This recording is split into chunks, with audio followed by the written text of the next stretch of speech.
Hello everybody, CW here. Got another 10 in 10 video. We're coming down to the end here. This is going to be number 9. So we only got one more to go after this.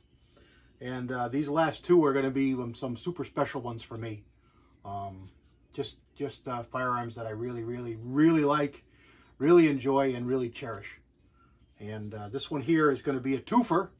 I'm going to show you two guns in this video because I really like the model, the manufacturer and model, and they're two different calibers. One that I really like, and one that I really always wanted growing up. So let's start with the one I always wanted growing up, and the one I finally bought myself. It's going to be probably 15 years ago now. And these are Savage 24s. And this is a 22-410. This is a really early one. It's actually not a Savage 24, it's a Savage 22-410. 22 long rifle on the top barrel, 410 in the bottom barrel. Break action. Little teeny tiny sights. Soldered together barrels. It's called a combination gun. And when I decided that I wanted one of these and started looking for them, they had really gone up in price. And they've skyrocketed even more since. But at the time, they were going for probably $350. And I paid nearly $5 for this one. And it was my first purchase ever on Gunbroker, when Gunbroker first started to be. And I jumped because of the case colors. They're really probably, I'm going to say 85%, maybe a little more. And on these guns, these were inexpensive guns when they were made. And they were considered like a pot gun, meaning food in the pot, feeding the family. Depression era firearms, where, it did everything you needed to do because it gave you a rifle barrel and a shotgun barrel that you could shoot flying game or sitting game, or put food on the table. So they were never super high quality guns, but back when they were made, it was a different time and things were made properly, more properly. Now I know this has been restocked. I know they put a new stock on it, but the stock is real nice. It's walnut, of course. Very straight grained. Very nice, very smooth. Hasn't seen a lot of handling. And this is something that always breaks on them. And this one works fine. So we like that. It's a very common thing to break, and then they went to the newer style lever on the hammer. And I believe the next one has that, and that's what I'll show you.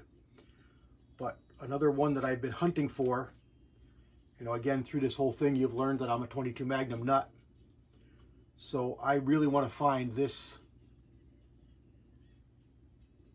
almost exact 410 22 Magnum. I've seen a few of them. I've passed on a few of them. They changed so much through the years without really changing a lot. This one is light. I call it svelte. It's slim and trim. It's nice.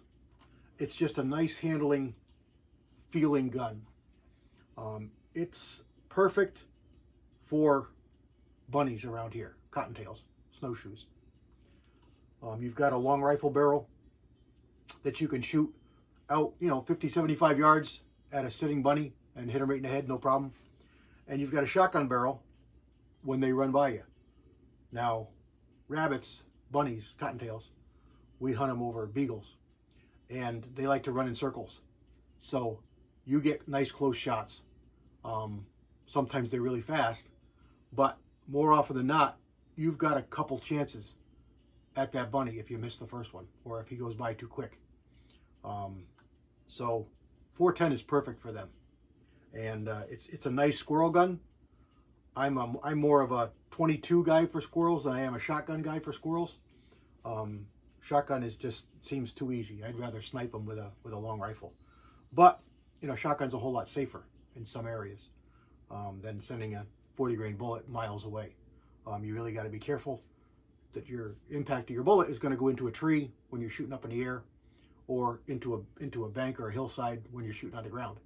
Whereas with a shotgun, you can pretty much shoot any direction as long as you're not shooting at a person, and that shot's only going to go 100 yards or so. So a shotgun's a whole lot safer for shooting up in the air. But there it is, the Savage 24. Again, this is a 22-410, not a 24, but everybody's going to look at it and notice it as a Savage 24. So let's go on to the second one. The second one is a caliber that I've always loved since the late 80s when I got my first one, mid-late 80s. It came out in the early mid-80s, and the caliber is the 357 Remington Maximum. And it was chambered in a number of different guns. Savage was one of them. Thompson Contender is one of the biggest ones for it. And some of the target guns, like the Wichita and some of the other single shot target guns, or single barrel target guns, because it was its claim to fame was it could topple those 200 meter rams like a 44 Magnum without 44 Magnum recoil. So it had a lot to offer. I don't need these glasses. A lot to offer hunters who would use the 44 mag, the 41 mag, even 30-30 and such, because you can shoot down to 158 grain. You can shoot lighter with hand loading, but it offered 158 and 180 grain bullets. And although all the ballistics you see are from a handgun, when you get it in a rifle, you're pushing 2,000 or just over 2,000 feet per second. So you're right on the heels of the 35 Remington and 30-30 with the lighter bullets. So it's a substantial caliber, and it gives you 35 caliber instead of 30 in the case of the 30-30. And this is a Savage 24. This is a 24V. I've known of a couple of these. They're always going for super high dollars, more than I'm willing to spend.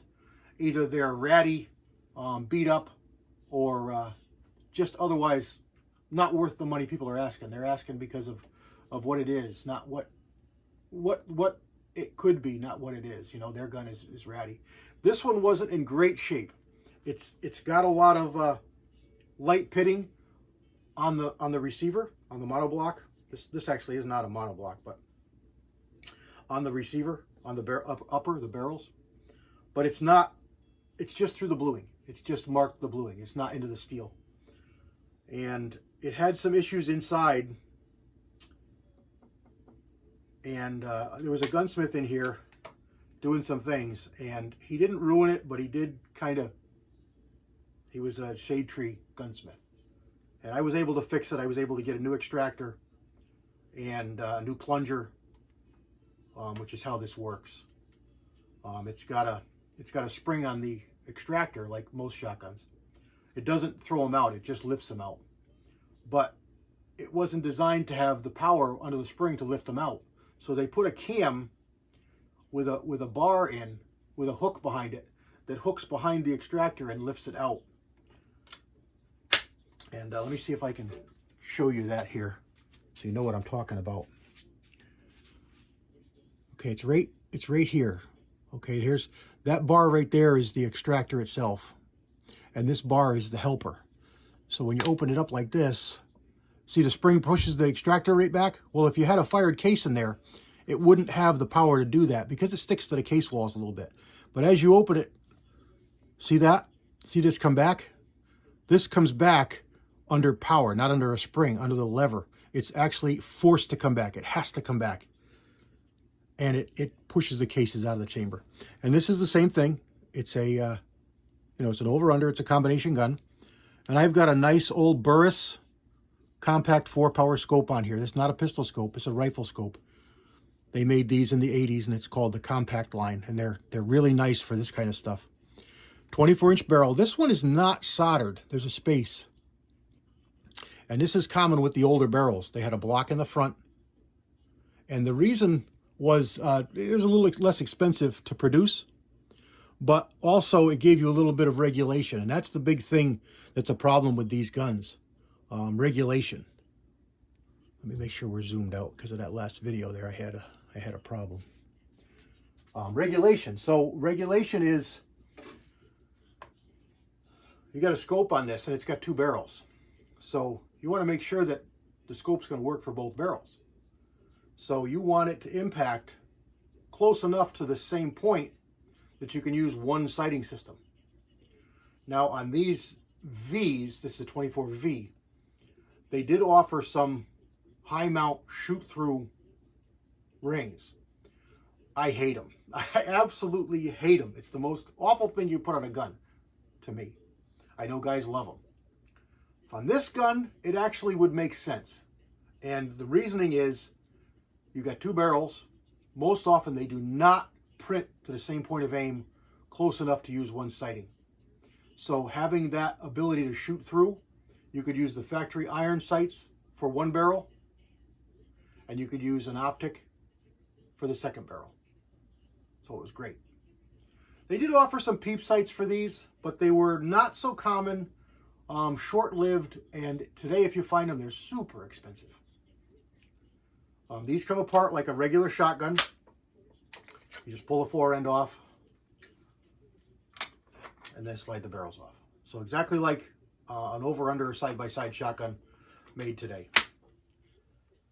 So you can't put a sling stud on your forestock because it'll never stay. So you got to use a barrel clamp, and that's what we've got here.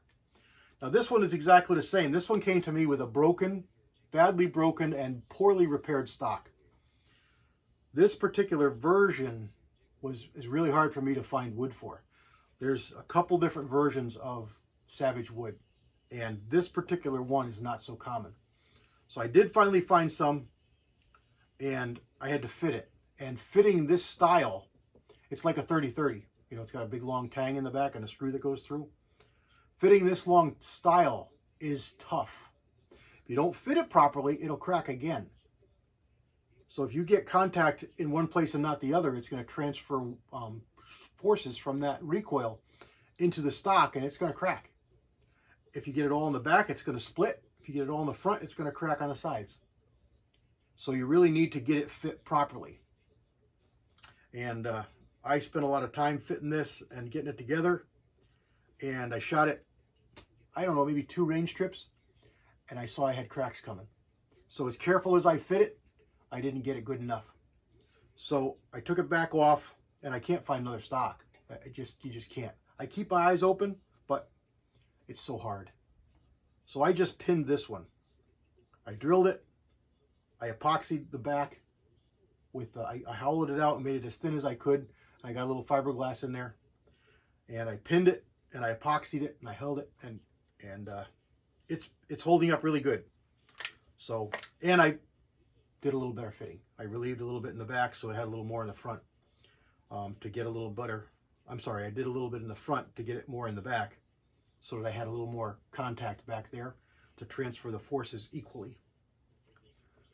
Now this one here, 357 maximum, they were not that common. It's not the rarest. There's some rarer ones.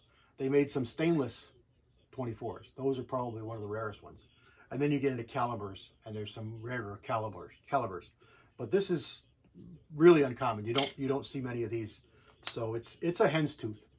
And this was found for me by a friend of mine on a forum that I've been on forever, Graybeards. And he found it in West Virginia. And all by himself, I didn't really know the guy well. I might talk to him. But all by himself, he put a deposit on it, and then got a hold of another common friend we have who put me in touch with him. And long story short, I got to meet another guy, and he put his money down to hold this gun, and he bought it with his money.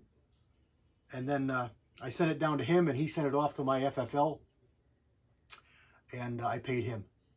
So I'm very grateful to Stu for this. And I got a gun that I always wanted, and a caliber that I always wanted. And it started my obsession with Savage 24s. They're a great gun. I really like them a lot. I wish you could use them in more places. They're really not friendly here because we're not a centerfire state, meaning you can only use a centerfire firearm, a centerfire rifle, on private land with more than 10 acres. So I can't take this out shotgun hunting for deer on state land, even if I only ever had 20 gauge shotgun shells and I didn't even bring anything that fit in the rifle barrel. I have a rifle when it's not legal, so I can't use it. This one here, the 22-410, I can use. It's perfectly fine for most areas, and I do use it pretty regularly. It's a great gun for that.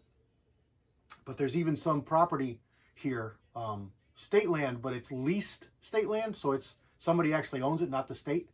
And most of those are shotgun only. Period. No handgun 22s, no rifle 22s, no 17s, no rimfires, no nothing. Just shotguns. So I can't even use that on those lands. But on private land, it's fine. And in other states that I hunt, most of them are just fine with this. There's that. I did put a recoil pad on it. Not that it's got a lot of recoil. I wanted to get the length of pull perfect, and it was a little bit short. So the pad added the length of pull that I wanted. And this is a really good cast bullet shooter. It shoots my cast bullets really good. And I don't push them too hard in this gun, although it's pretty strong.